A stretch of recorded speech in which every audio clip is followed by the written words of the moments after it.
Innal hamdalillah nahmaduhu wa nasta'inuhu wa nastaghfiruh wa na'udzu billahi min shururi anfusina wa min sayyiati a'malina may yahdihillahu fala mudilla lahu wa may yudlil fala hadiya lahu.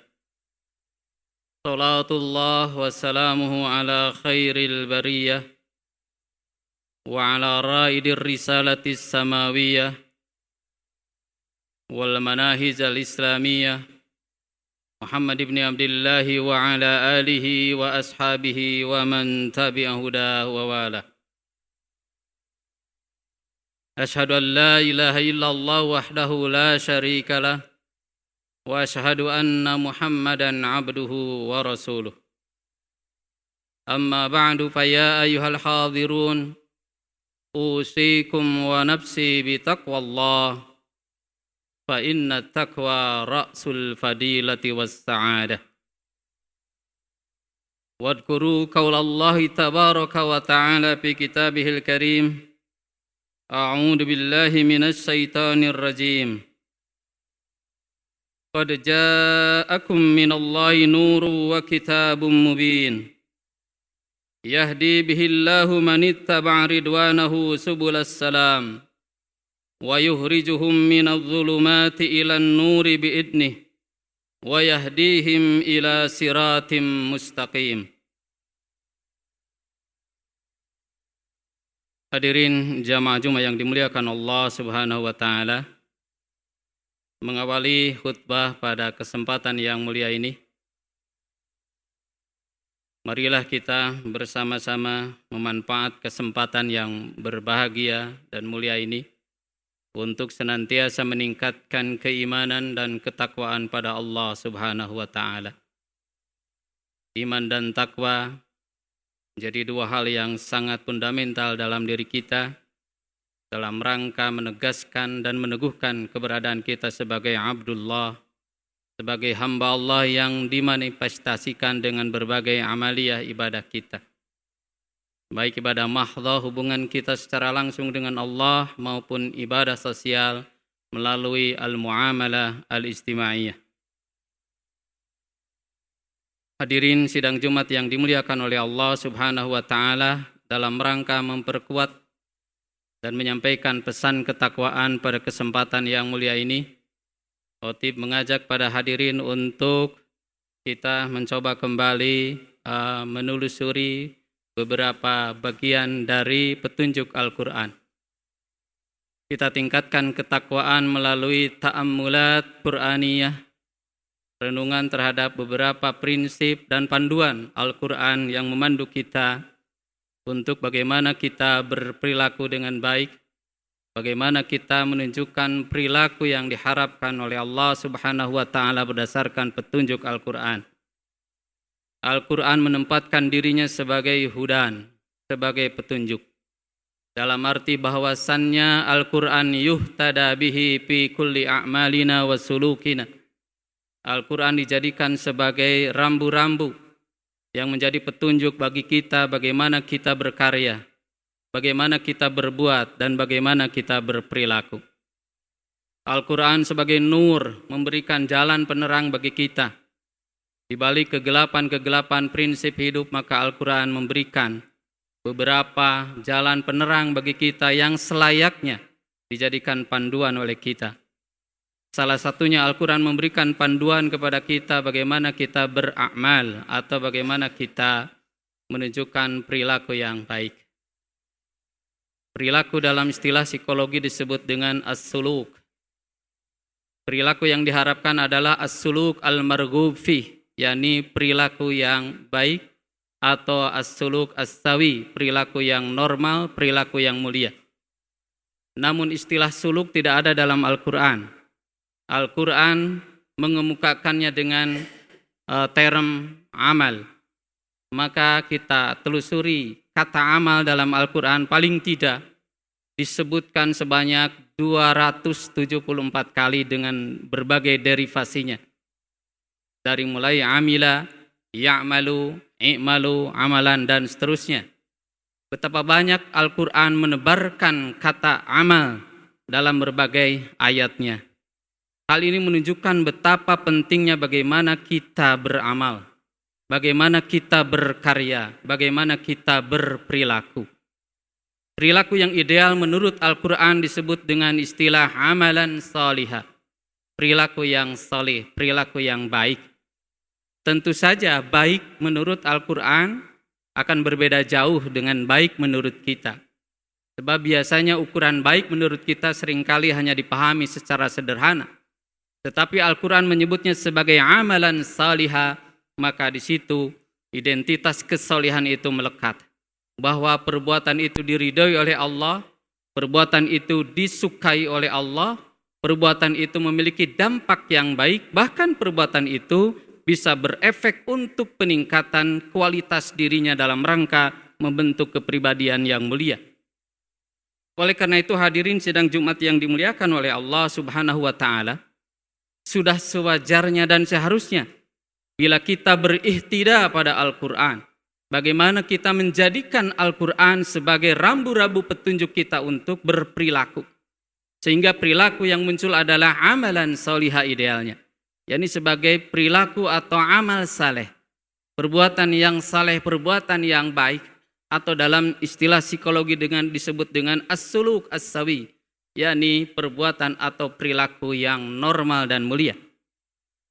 Sesungguhnya banyak dalam Al-Quran bila kita cermati, bila kita telusuri hal-hal yang mengatur terhadap perilaku kita. Yang jelas bahwa ketika Al-Quran menyebut dengan amal akan berbeda dengan kata fa'ala. Amila sangat berbeda maknanya dengan fa'ala. Kalau fa'ala lebih kepada perilaku yang bersifat naluristik, artinya perilaku sebagai muncul dari kesadaran kita sebagai makhluk hidup yang tentu bisa bergerak.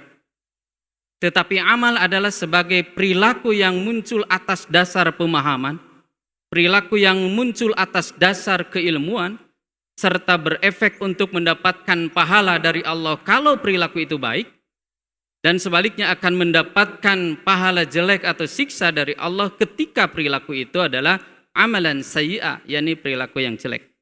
Banyak dalam Al-Quran yang memberikan petunjuk tentang itu. Oleh karena itu maka paling tidak contoh-contoh sederhana dalam Al-Quran, betapa Al-Quran itu memberikan petunjuk dan bimbingan kepada kita bagaimana kita berperilaku. Baik perilaku yang zahir terukur maupun perilaku yang batin yang tidak terukur, tapi yang jelas ada dalam diri kita. Misalnya saja Al-Quran mendisiplinkan kita dan sekaligus mengendalikan kita untuk suara kita, bagaimana volume suara ketika kita berbicara dengan orang lain. Maka Al-Quran menyebutnya, mengungkapkannya dalam surat Luqman, waghdud min sautik. Rendahkanlah suaramu. Ketika kita berbicara, etika berdialog dengan orang lain, maka kita berusaha agar suara kita tidak melebihi suara orang lain. Bagaimana kita mengatur volume suara, bagaimana tidak berlebihan dalam kita berbicara sehingga tidak membuat tidak enak lawan bicara kita. Apalagi jika saut itu melebihi batas, melebihi porsi yang seharusnya. Jangan-jangan itu termasuk dalam Al-Quran berikutnya, inna ankaral aswat la sautul hamir. Bahwa suara yang paling jelek itu adalah suara keledai. Itu menunjukkan bahwa ketidakpatutan dalam bagaimana kita mengatur volume suara, volume berbicara ketika kita berdialog atau bercakap dengan orang lain. Kemudian dalam cara jalan kita, bagaimana perilaku dalam cara jalan kita, Al-Quran memberikan ungkapan wala tamsi fil ardi maraha.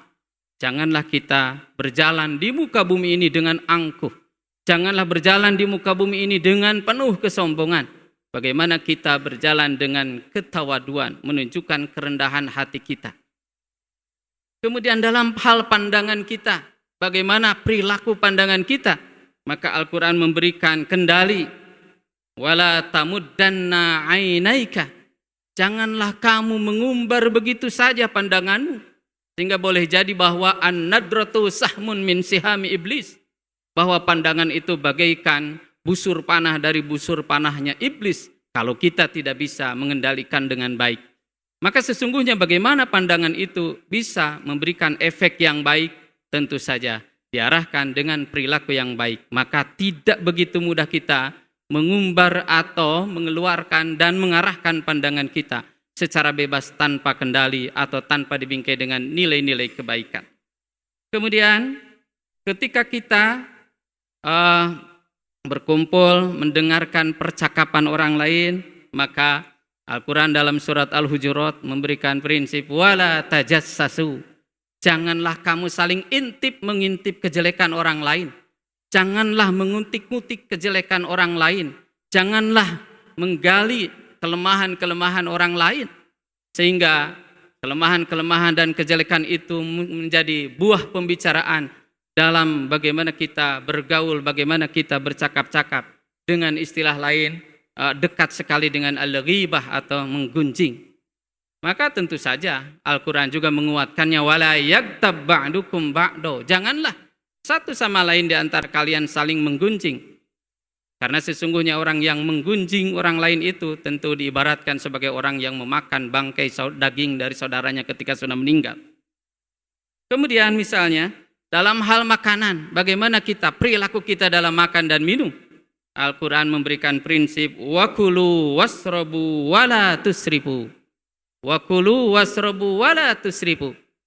Silakan makan, silakan minum, tapi jangan berlebihan. Perut kita ada porsinya. Untuk makanan ada porsinya, untuk minuman ada porsinya. Nabi SAW menyatakan bahwa wadah yang paling jelek berada dalam diri kita. Jelek kalau dipenuhi adalah al-ma'iddah, yakni lambung kita. Kalaupun mau tidak mau akan diperlakukan dengan baik, maka perlakukanlah dengan cara membaginya. Fasulusun li ta'amihi wasulusun li syarabihi wasulusun lin nafasi. Sepertiga untuk makanan, sepertiga untuk minuman, dan sisakan sepertiga lagi untuk bernapas. Kalau habis semua untuk makan dan minum, maka napas bisa terganggu, akhirnya bisa menimbulkan malapetaka dan menjadikan kerugian bagi diri sendiri. Tentu saja itu adalah perilaku. Mungkin kelihatannya sepele. Al-Quran memberikan bimbingan kepada kita bagaimana berperilaku kita khususnya dalam hal makanan. Kemudian ketika kita menyampaikan berita pada orang lain, maka Al-Quran juga memberikan prinsip kepada kita waqulu linnasi husna. Hendaklah kamu berkata-kata yang baik di hadapan orang lain. Berarti sebaliknya kita jangan berkata-kata yang kotor, jangan berkata yang bohong, jangan berkata yang tidak sesuai faktanya. Al-Quran memberikan bimbingan kepada kita. Ketika kita berbicara pada orang lain, maka yang menjadi konten pembicaraannya adalah harus memiliki nilai hasan, yaitu memiliki nilai kebaikan, nilai kebenaran, dan nilai kejujuran. Kemudian juga dalam ayat lain, ketika kita menyampaikan informasi, maka Al-Quran juga menegaskan kepada kita, wala taqfu ma laisa laka bihi ilmun. Janganlah kamu mengikuti sesuatu yang kamu sendiri belum punya pengetahuan yang cukup. Nah barangkali ini saat ini seringkali berseliweran informasi berita yang sesungguhnya berita itu belum jelas kebenarannya. Belum ada akurasi kebenarannya, tapi sudah disebar begitu rupa, sehingga itu menjadi isya'at, menjadi isu-isu, dan menjadi hoak yang tentu juga bisa merugikan. Nah oleh karena itu sesungguhnya mari kembali kepada Al-Quran. Wala taqfu ma laisa laka bihi ilmun. Janganlah mengikuti, janganlah menyampaikan sesuatu yang kamu sendiri belum memiliki pengetahuan yang cukup. Tiba-tiba mendapatkan informasi dari orang lain, langsung di-share begitu saja, padahal sendirinya saja belum baca. Bisa jadi itu adalah sesuatu yang justru bisa merugikan. Oleh karena itu maka hati-hati dan waspada. Kemudian bagaimana selektivitas kita dalam memilah dan memilih informasi yang mesti disampaikan kepada orang lain. Kemudian juga dalam rangka menjaga keharmonisan interaksi kita. Karena di antara kita boleh jadi terpeleset, boleh jadi ada kesalahan, boleh jadi ada kehilapan. Maka Al-Quran memberikan prinsip faman afa wa aslaha fa ajruhu 'ala Allah. Barang siapa yang memanfaatkan dan barang siapa yang memaafkan dan barang siapa yang berusaha untuk menjaga keharmonisan, menjaga kebaikan, interaksi dan komunikasi, sesungguhnya itu sangat berpahala di hadapan Allah Subhanahu wa taala. Demikian masih banyak juga yang lain-lainnya. Bagaimana Al-Quran ta'dilus suluk, meluruskan perilaku kita, dimulai dari hal yang sederhana untuk kepentingan keseharian kita, sampai perilaku yang lebih luas lagi. Maka sesungguhnya Al-Quran pantas menjadi hudan bagi kita. Al-Quran menjadi mau'idhah bagi kita. Dan Al-Quran menjadi nur bagi kita. Bahkan ketika kita mengalami kegalauan diri, keresahan diri, Al-Quran bisa memposisikan dirinya menjadi syifa, sebagai obat penawar atas segala kegelisahan, atas segala penyakit batin yang ada dalam diri kita. Hadirin sidang Jumat yang dimuliakan oleh Allah Subhanahu wa taala, meskipun Al-Quran begitu kaya dengan petunjuk-petunjuk, hanya saja yang namanya manusia punya karakter lain. Seringkali juga manusia kadang-kadang kana zaluman jahula. Manusia kadang-kadang berbuat zalim. Manusia kadang-kadang lupa, manusia kadang-kadang terperdaya. Nah, oleh karena itu, sebagaimana dalam istilah psikologi ada istilahnya penyimpangan-penyimpangan perilaku, demikian halnya menurut perspektif Islam ada terjadi inhirafat sulukiyah insaniyah, yakni terjadinya penyimpangan perilaku manusia. Salah satu yang menyebabkan kenapa terjadi penyimpangan perilaku, yakni pertama adalah karena boleh jadi dha'ful iman, lemah iman, atau kehilangan kendali iman. Maka tentu iman menjadi sangat mendasar, menjadi modal bagaimana kita bisa menunjukkan perilaku yang baik. Kemudian menyimpang juga manusia boleh jadi karena inhiraf minal fitrah, yakni menyimpang dari fitrah. Karena sesungguhnya Allah Subhanahu wa taala telah memberikan modal dasar yang sangat mulia bagi manusia, yaitu dengan fitrah. Fitrah berbeda dengan prinsip John Locke tabula rasa. Tapi fitrah sesungguhnya adalah qabiliyatul insan lil khair, qabiliyatul insan lit tauhid, qabiliyatul insan lit tadayyun, yaitu kesiapan manusia untuk menerima kebaikan, kesiapan manusia untuk bertauhid kepada Allah, kesiapan manusia untuk berada di jalan yang lurus. Hanya saja seringkali dalam perilaku kesehariannya manusia menyimpang dari fitrahnya. Maka disitulah pentingnya ditegaskan fa'akim wajhaka lid-dini hanifan. Tegaskan kembali untuk segera menuju dan kembali kepada agama Allah. Kemudian salah satunya juga boleh jadi ada penyimpangan karena adanya as-suhbah al-fasidah, yaitu bergaul dengan cara atau dengan teman yang bisa merusak. Maka pandai-pandailah memilih teman bergaul. Dalam sebuah syair Arab dinyatakan, anil mar'i la tas'al wasal an qarinihi fa innal qarina bil muqarani yaktadi. Kalau ingin bertanya tentang seseorang, bagaimana perilaku seseorang, tanyalah dengan siapa ia berteman. Karena pertemanan itu sesungguhnya bisa mengidentifikasi dirinya. Kalau kita ingin menjadi orang baik, maka bersuhbahlah dengan orang yang baik. Sebab kalau kita bersuhbah dengan orang yang jahat, bersuhbah dengan orang yang jelek, maka tentu saja akan memberikan efek yang jelek. Dengan demikian maka melalui tausiah yang singkat ini atau mau'idhah ini, mudah-mudahan kita diberikan senantiasa taufik oleh Allah untuk bisa menelusuri kembali petunjuk-petunjuk Al-Quran, menjadikan Al-Quran sebagai masarul ihtidak kita, sebagai orientasi dan acuan ihtidak kita, sehingga paling tidak ketika kita berperilaku ideal Al-Quran mengharapkan kita menjadi amalan salihah atau memiliki amalan salihah. Mudah-mudahan petunjuk-petunjuk itu bisa kita gali, khususnya ketika kita qiraatul Quran, mudah-mudahan sempatkan untuk membaca terjemahnya sehingga kita bisa paling tidak mengenal sedikit demi sedikit apa yang dicantumkan atau yang ada dalam Al-Quran sebagai rambu-rambu bagi kita. Hadanallahu wa iyyakum, barakallahu li wa lakum fil Qur'anil azim wa nafa'ani wa iyyakum bima fihi minal ayati wa dzikril hakim wa taqabbala minni wa minkum tilawatahu innahu huwas samiul alim.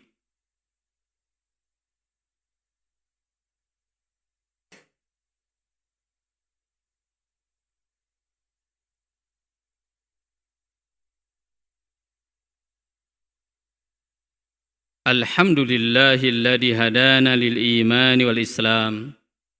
Salatullah wassalamuhu ala khairil basari wal insan. Sayyidina Muhammad wa ala alihi wa ashabihil kiram. Asyhadu an la ilaha illallahul malikul mannan wa asyhadu anna Muhammadan abduhu wa rasuluhu al-mab'usu ila kafatil alam. Amma ba'du fa ya ayyuhal hadirun usikum wa nafsi bitaqwallah faqad fazal muttaqun. Hadirin sidang Jumat yang dimuliakan Allah, marilah kita akhiri majelis kita untuk sama-sama bermunajat pada Allah Subhanahu wa taala, menyampaikan permohonan kita melalui doa ini. Allahumma salli wa sallim wa barik ala Muhammadin wa ala alihi wa ashabihi ajma'in. Allahumma aslih lana dinana alladhi huwa ismatu amrina wa aslih lana dunyana allati fiha ma'ashuna wa aslih lana akhiratana allati ilayha ma'aduna waj'alil hayata ziyadatan lana fi kulli khair waj'alil mauta rahatan lana min kulli syarr. Allahumma inna nas'alukal huda wat-tuqa wal afafa wal ghina. Allahumma sabbitna bil imani wal islam wa sabbitna bil a'malis salihah. Allahumma ya mughayyiral hali wal ahwal ghayyir halana ila ahsanil hal. Allahumma antal maqsudu bi kulli hal wal musyaru ilaihi bi kulli ma'na. Allahumma sallimna ilaika maqalidal umur faqbilna warhamna. Allahumma ya hafid ya hafid ya hafid. Bismillahilladzi la yadurru ma'asmihi say'un fil ardi wala fis sama wa huwas samiul alim. La ilaha illa anta subhanaka inni kuntu minadh dhalimin. Allahumma inna na'udzu bika min jahdil bala wa darkis saqa wa su'il qada wa samatatil a'da. Rabbana atina fid dunya hasanah wa fil akhirati hasanatan wa qina adzaban nar. Subhana rabbika rabbil izzati amma yasifun wa salamun alal mursalin walhamdulillahi rabbil alamin. Ibadallah, innallaha ya'muru bil 'adli wal ihsan wa ita'i dzil qurba wa yanha 'anil fahsya'i wal munkari wal baghi. Ya'idukum la'allakum tadhakkarun wa la dzikrullahi akbar.